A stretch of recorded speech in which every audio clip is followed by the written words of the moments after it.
Hello and welcome to 2024 and the channel Dazatron's Diorama Llama.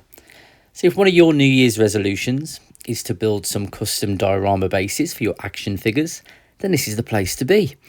So particularly if you're feeling a little bit daunted by that whole prospect, not sure where to begin, then again, there's plenty of builds on this channel that will help you with the whole process, give you some kind of key skills and tips, and yeah, you'll be away in no time. So if you want to learn how to make this sofa that's in front of you right now, stick around and I'll show you where to begin. So first part of the process is choose which action figure is this sofa is going to belong to. So for me, this is one of my pickups. In fact, it's one of my top 5 pickups from last year. This is NECA's Alf, Alien Lifeform, from the kind of 80s TV show that I grew up with as a child, and I was a massive fan of Alf as a little kid. Love all things puppets anyway, particularly kind of Jim Henson, kind of Muppets and Fraggles and all that kind of stuff.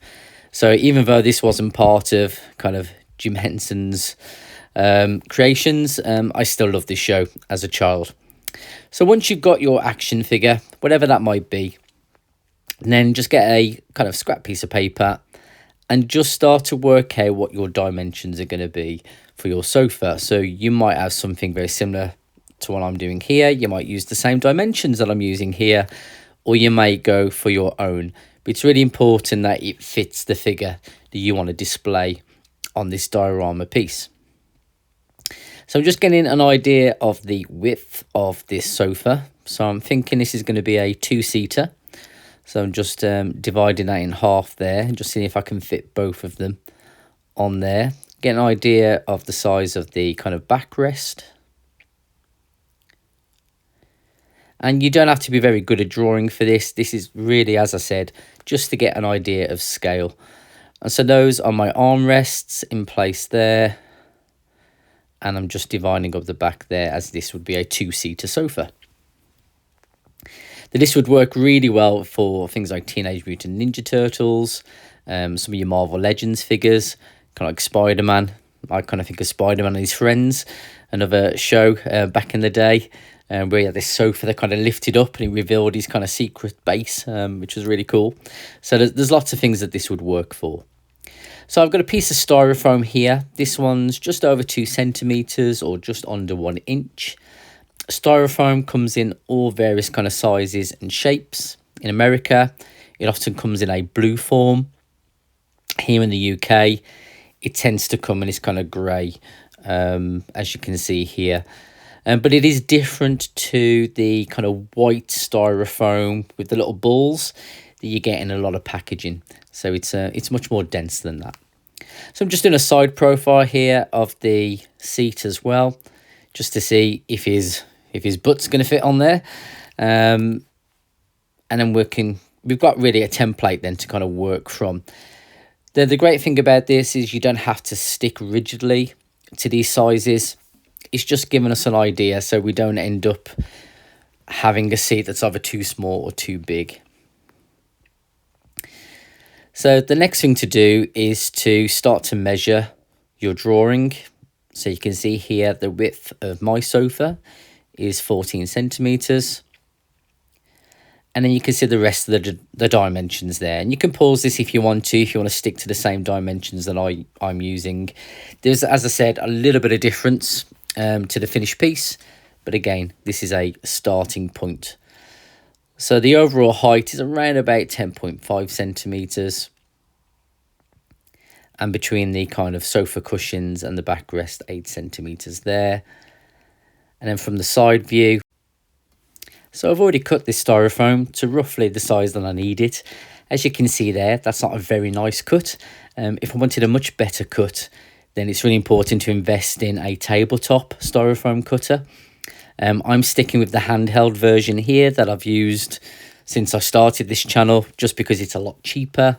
And it's just to show you that you don't have to kind of pay out a lot of money really to kind of do this hobby.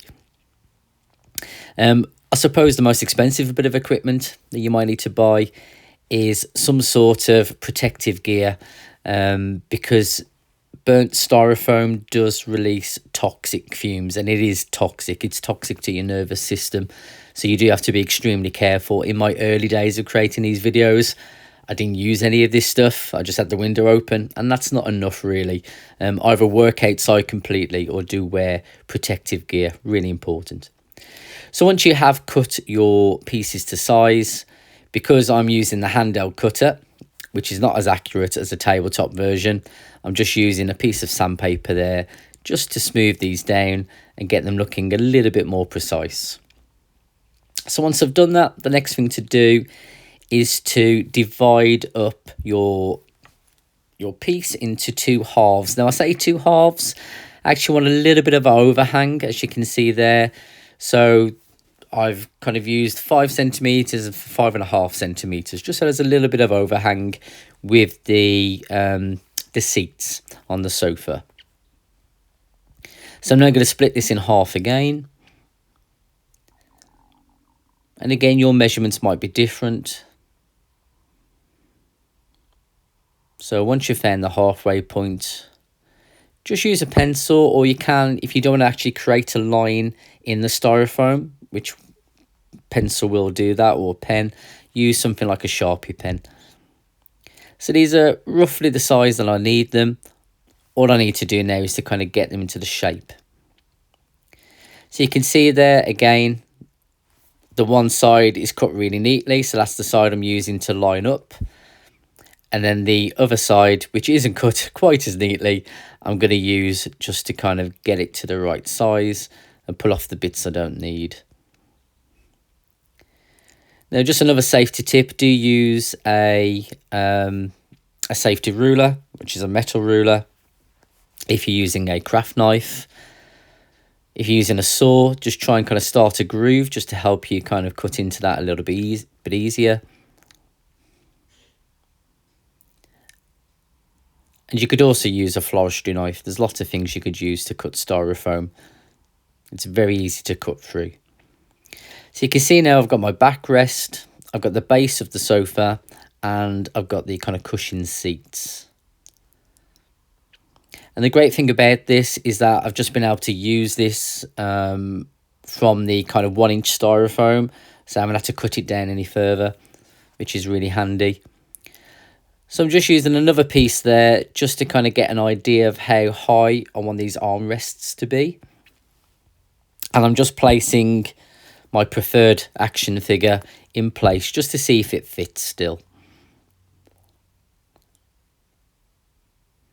So the next thing to do is to draw around the pieces that you've got there, just to make sure again that this is an accurate fit between the armrests and the back seat and the front of the sofa.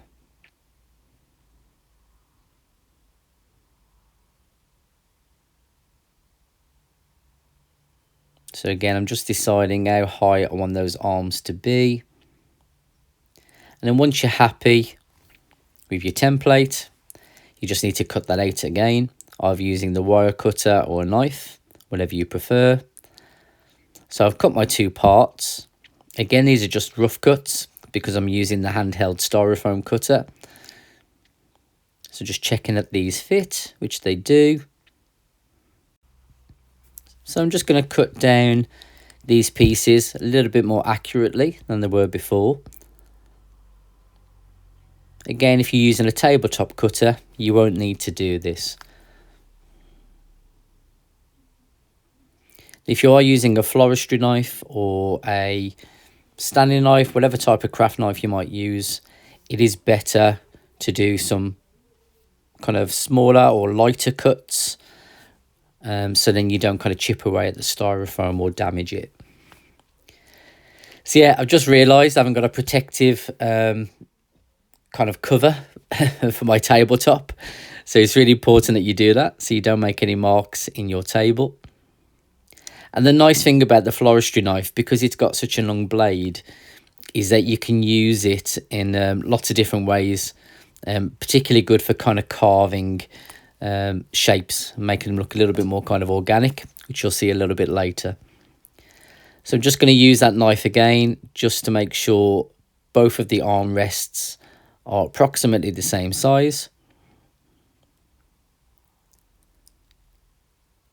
You can see there's a little bit of difference there. And then I'm just using a hand file again, just to make sure that they're as close and identical as possible. So I'm pretty happy with these now.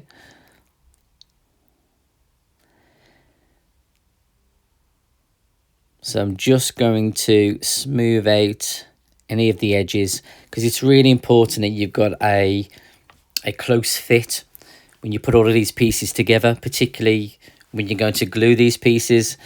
You want it to be as tight as it can be.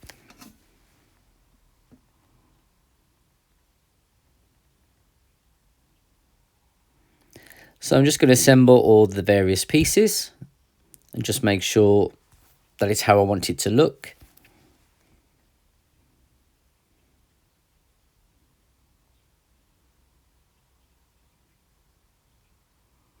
Now I'm pretty happy with that. However, I'm not too sure about those two kind of blocks at the back of the armrest. So I'm going to remove those before I kind of move any further. But I just wanted to check again the size against the action figure. So I'm just going to cut off those end pieces off these kind of L-shape armrests. And again, I'm just using the safety ruler and the floristry knife.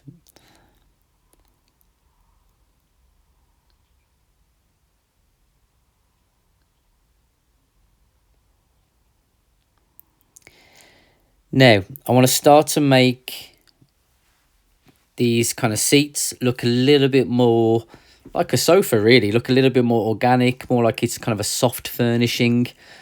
At the moment, the sofa's looking a little bit angular. So I just want to make sure this has got a little bit more shape to it. So these are still the armrests that I'm working on. So I'm just going to give them a bit of a curve just to make them look a bit more interesting. And again, the floristry knife is a perfect tool for this part. I'm just going to finish that off with the file and just smooth that out as much as I can. And just to make sure this is a bit more uniform across the surface, I'm just using a larger sheet of sandpaper and just kind of rotating that curve to make sure it's got a nice kind of edge and surface to it. And I'm just going to repeat that whole process with the other side again to make them look identical. So now on the backrest, I've just placed my kind of seat cushions down, and I've just drawn a line there just to kind of show me where the back cushions will be. And I've had a little look online just to get a sofa as a bit of a reference, and this is always a good idea. And at least you've got something there to kind of look back at. It doesn't have to be an identical copy as the reference photo, but it gives you something to base it on. So I'm just using the pencil again to draw in my middle line. And then I'm going to do a little bit of carving now, again with the floristry knife. Now you could very easily, like we did with the seat cushions, cut 2 blocks for the kind of back, the backrests. However, I wanted this to have a bit of strength to it, so I've decided to sculpt this all in one piece. Although the sculpting process is probably the most difficult part of the whole process, it's still not difficult. So it takes a little bit more work than the rest of the process, but it's still not a difficult thing to do. You don't have to be an artist to do that, or sculptor. You really are just kind of curving off the edges. That's all you're doing, using the knife, using a bit of sandpaper or foil, and it's really easy to do that. So I'm working on the seats now. So these are the seat cushions, sorry, and I'm just smoothing those out again with a bit of sandpaper and with the hand file You're just getting rid of all of those kind of sharp edges. So it's got a nice kind of rounded kind of top to it. And so you can see now, just with that little bit of carving, that's made a massive difference. Now, if you're really scared about the carving process, stop here. That would work just as well. Once that's painted up, that would look great. If you've got a bit more confidence with the carving process, then watch the rest of the video, and I would just be kind of adding a few more details just to make the sofa look a little bit more lived in or used. So I'm going to add some kind of creases and a few more curves. So because I want the kind of back cushions to kind of look like they're soft furnishings, I want them to kind of be a bit more rounded. So that's why I've used the file at the bottom there, just so they kind of stick out a little bit more. And then those small files are great. You tend to get them in a pack of, say, 5 different kind of edges. So you get like a curved file or round file.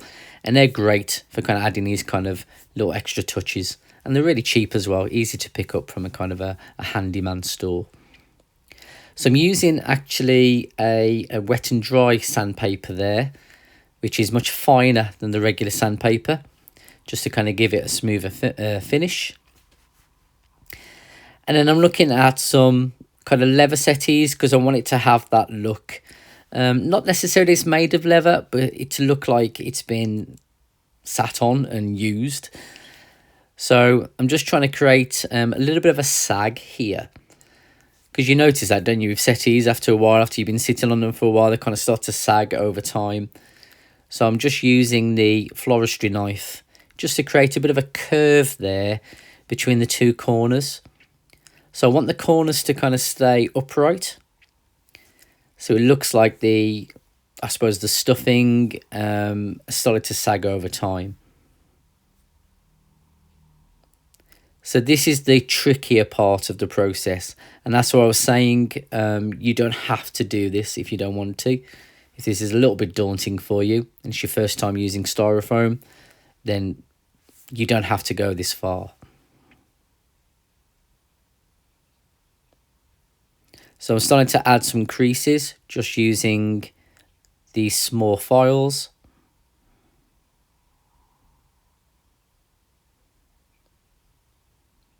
Now the thing you need to be careful of here is if you do make a really bad mistake, you can't really go back and fix it, not without using some sort of clay over the top, which you can, but then that will kind of change the finish of the whole thing. So it depends what you want to do. So I'm just using the curved edge there of the file just to create those creases. And again, if you haven't used styrofoam before, you get lots of little offcuts as you start to kind of create your diorama pieces. So do practice on the offcuts. In fact, I'll show you a little bit later in this video how to make a cushion. So if you're a little bit daunted by adding these extra kind of details to the sofa itself, have a go at the cushion first, build up your confidence, and then go back. So I'm just using my thumb here just to add a few more kind of dents, again to make it look like this is fabric.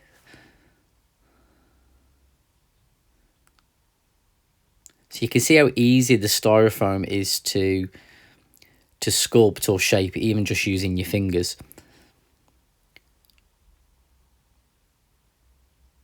Now, you might be a little bit worried about that because you will get kind of little dents and scuffs as you start to kind of pose your action figures on these, but the paint job will protect it a little bit. So we do use acrylic paints on these, and that will help. And also you can give it a kind of a surface of Mod Podge, which is kind of like a PVA glue, and that will also protect it a little bit. So again, I want the seat cushions to look like they've got these kind of little dents in them to show that they've been sat on over a number of years. So I've just used the larger file and then the wet and dry sandpaper just to smooth that out. And so for me, this looks much more like a kind of a lived in or used sofa. So I'm quite happy with that.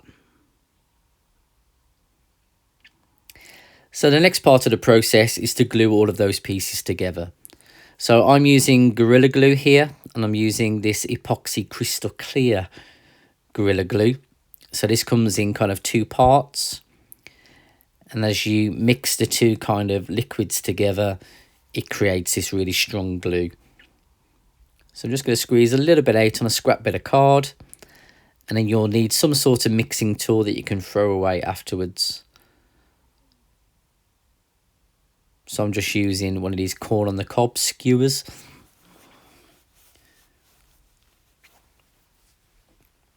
So give it a good mix, just for a minute or so, and you can see the colour starts to change. So it starts to create that chemical reaction. So you've only got, well, you've got less than 5 minutes really to work with this, which is plenty of time, but you've got to go reasonably quickly.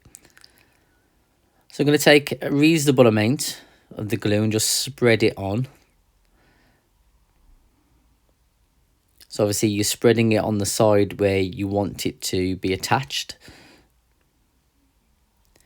Then with this glue, you don't have to put it on both parts. Some types of Gorilla Glue you have to put on both surfaces, but this one you just put on the one side and then kind of fix the two pieces together. The nice thing about it, it's pretty strong, so it kind of holds the styrofoam in place pretty quickly. And that gives you a little bit of kind of time to kind of move things about if you need to.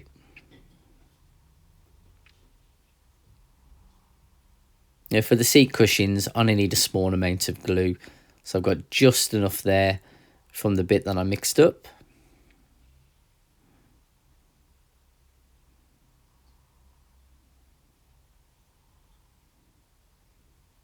Now you could keep your seat cushions loose. If you wanted that kind of flexibility, you could add like a spring out of a pen. If you wanted the sofa to look even more damaged, you can kind of tear bits off the seats. So if this was kind of your TMNT kind of sofa in the sewers, that would be a great idea. Make it look even more damaged. So I'm just holding all of those pieces in place for 5 minutes just to make sure they're all secured. So with the cushions, these were the offcuts from the L-shape kind of armrests that I had earlier. So I thought these would be about the right size for a cushion. So I'm just going to kind of square them off a little bit. Again, they don't have to be perfectly square.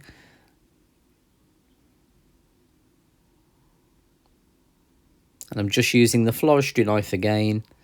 Again, any knife will do.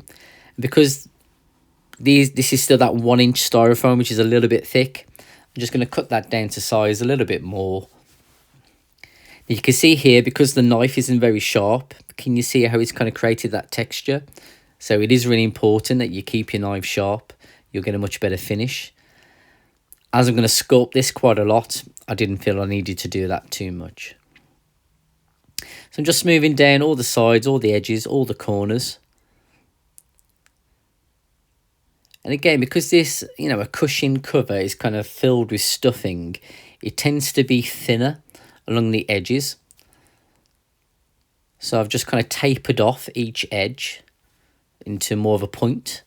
So it looks like the stuffing's inside. And then I'm just kind of cutting out these little ridges by each corner. Because you often get, I suppose the stuffing doesn't always go right into the corners. So the kind of corners stick out a little bit on a cushion. And I'm just smoothing all of that off with sandpaper again and with the wet and dry paper. And then I'm just going to cut into this a couple of little creases, again, just to make it look like it's fabric and that this cushion has been kind of sat on and used quite a little bit. Now this cushion here, I want this to look like, like a kind of a fat kind of cushion that's kind of sat in the corner of a sofa. We've all got those kind of cushions, haven't we? They're really kind of soft. So it looks a little bit like a beanbag. So in fact, this is probably the most difficult part of the whole thing. So again, please don't feel you need to create this type of cushion. I'm just showing you what you can do with styrofoam if you take the time to carve it. And the beauty of this, because this is just a small part of the overall diorama, if it does go wrong, you can just have another go. So I'm just going between the handheld files, the sandpaper and the knife, just to round all of this off. Add all these little creases. I'm keeping the corners kind of sticking up so they look a little bit like ears. And it does look a little bit like a potato sack. So it's got a little bit of an L shape there. So again, it's got that kind of sagging kind of feel to it, but this is more of a flat cushion. And a good idea, if you are sanding, sand it on a piece of paper, and you can just remove and throw away the paper with all those kind of offcuts. And there you go. The cushions really add a nice kind of finishing touch to the overall piece. And if you find the sagging cushion too kind of difficult, just stick to making 2 of the flat cushions. So the next thing to do is to add your paint. So I'm just taking an old pot, putting a generous amount of white acrylic paint. You don't need to buy expensive acrylic paint for this, just the cheap stuff will do. I'm adding a bit of this kind of Prussian blue and a little bit of black paint.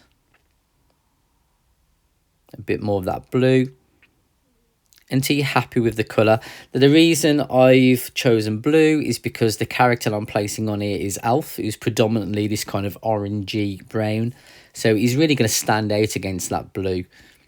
And I'm using this kind of golden ochre colour for the cushions, because I just think that's a nice colour combination. And then I'm using this model kind of tabletop miniature paint by Vallejo, which is much kind of thinner. And I've just watered that down. I'm using a small brush just to add a little bit of shading in some of these kind of creases and details. And I've done that to the sofa as well as the cushions.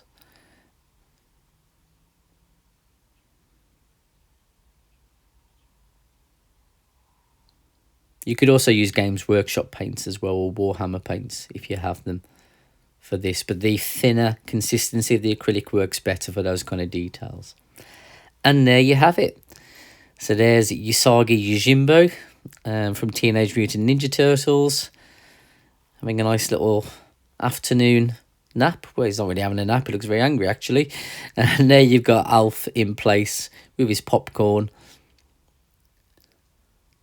And I'm really, really pleased with this. So hopefully you'll have the confidence from watching this video to have a go at making a sofa of your own for one of your own figures.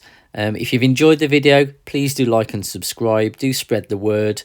And leave a comment as well, because it really encourages me to continue to kind of making these builds. And also, if you've got any ideas of beginners makes that I could kind of share with other people. So as you can see, this would work with lots of your figures. Anyway, thanks for watching. Happy New Year, and I'll see you again very soon.